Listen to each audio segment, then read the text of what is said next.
Welcome back to our channel. Today is the first day of school for my kindergartner. Say hey, Avery. Hi. We are walking him to school. I think I'm more excited than he is, a little bit of nervous. It's gonna be his first day of kindergarten. I'm not gonna show the other kids in the video because they technically started school 2 weeks ago. Due to Corona, they're slow in enrollment, and so they're behind in doing the kindergartner's paperwork. So he's just now been able to go to school. I'm not going to be able to show inside pictures of the school or anything because no parents are allowed on campus, but it is a short walk from our house, so we'll be walking there. Let everybody see your shirt. Show them how you wear your amazing shirt. It says first day of kindergarten. All right, I'll start recording when we get back.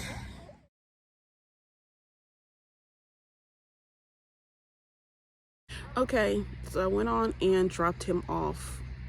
We met with the principal, but I already know the principal because he's my fourth child to go to this school. He didn't cry, but I did. I'm just used to having him around me, and I know he's getting older and he has to be a big boy, but I was just so sad because I couldn't walk him to class and the lady had to take him, and he had like a puzzled look on his face, so I wasn't able to really explain to him what's truly going on. But I know once he get in the classroom, he's gonna be all right. He did at one point go to preschool for a few months before COVID came and they shut it down.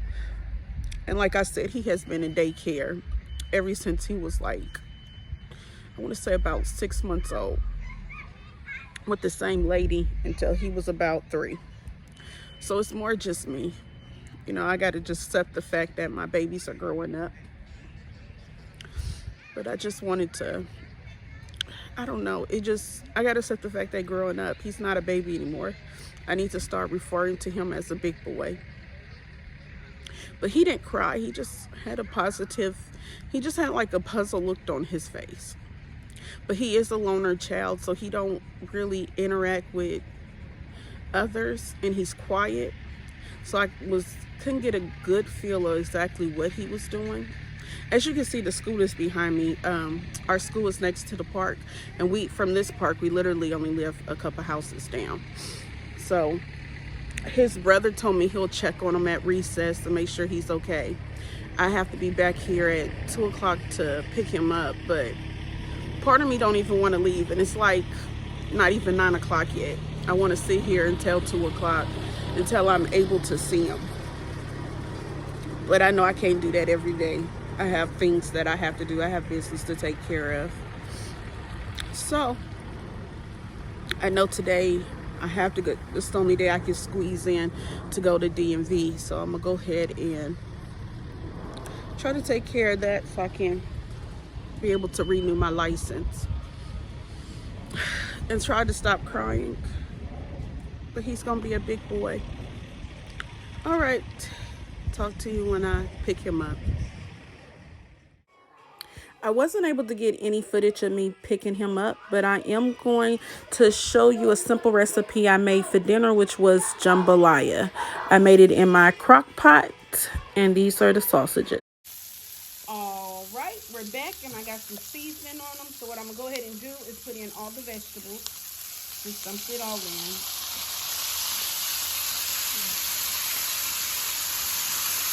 Like I said, this is 1 onion chopped, 4 sticks of celery, and 1 yellow bell pepper. So I'm just going to cook this a little, stir it around and cook it. And then I'm going to add probably about 3 to 4 tablespoons of minced garlic. And this is what I'm talking about, my minced garlic. But I'll add that after a few minutes. I'm going to let this just kind of saute up a little bit. All right, so we're getting ready to put everything in the crock pot. Now, I'm starting off with roasted chicken, or the roasted chicken you buy from the grocery store. This is the leftover chicken. They don't really care for the breast. So this is all the breast meat, and I think maybe one thigh that we had left over. So I just crunched that up and put it in there. There's 2 bay leaves in there. Now we're gonna throw in the vegetables and the sausages.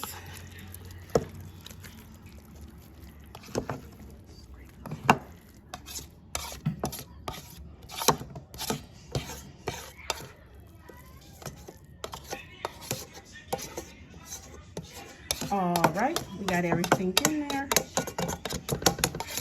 Next, what I'm going to put in, and I'm going to put it in even with the juice, is going to be the diced tomatoes. So I'm going to dump the whole thing in, juice and all. Then I add tomato paste, which is a 16-ounce can of the tomato paste.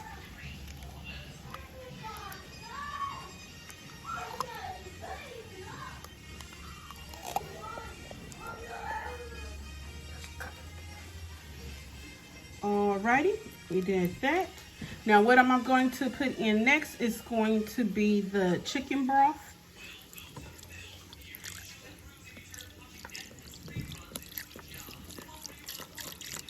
We don't need to put the whole thing in, that's enough. That's about all we're gonna put in. So that is about 1/3 of this we're gonna put in. All right, so next we're gonna put in seasoning. Now, what I did is just done all my seasons and I put them in 1 cup to make it easier for me. And I just dumped it all in. So now I'm gonna show you the seasons that I used. I used 1 tablespoon of the celery. This is not the salt one. This is just the regular celery seed. I used 2 tablespoons of the thyme. I put a little bit of obey, so I put 2 of these tablespoons. Let me get that out of my way. I put a little bit of Worcestershire sauce. I just shook it like 3 times. I also use onion powder and also use some of that Slap Your Mama Cajun seasoning sauce. So what I'm going to do is go ahead and stir it all together. I'll come back when I drop the shrimp in. I'm going to let this cook for at least like 2 hours. And then that's when I'll go ahead and put the shrimp in so it can cook with it. All right, we're back. This is what the jambalaya look like right now. Now I'm making like a soup jambalaya. We actually like juice in ours. So we're not going to put the rice in. We're cooking the rice separate. But right now we're going to finally go ahead and add the shrimp in.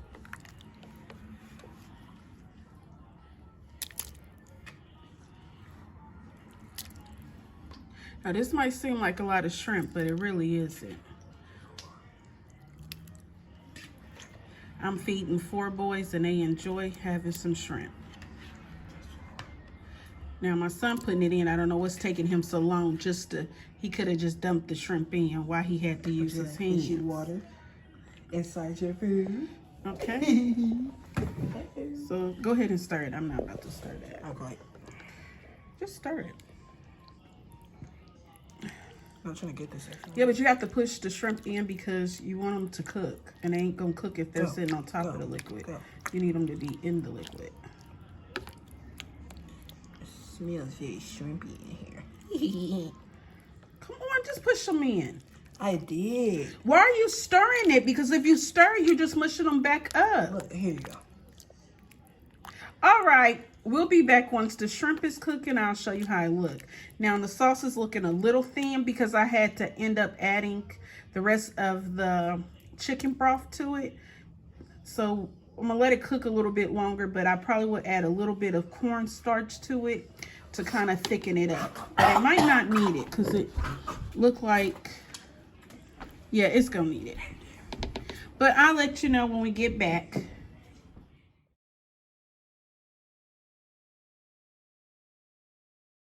This is the finished product. Thank you for watching our video. Hit the like button. And if you'd like to be part of the family, hit the subscribe button.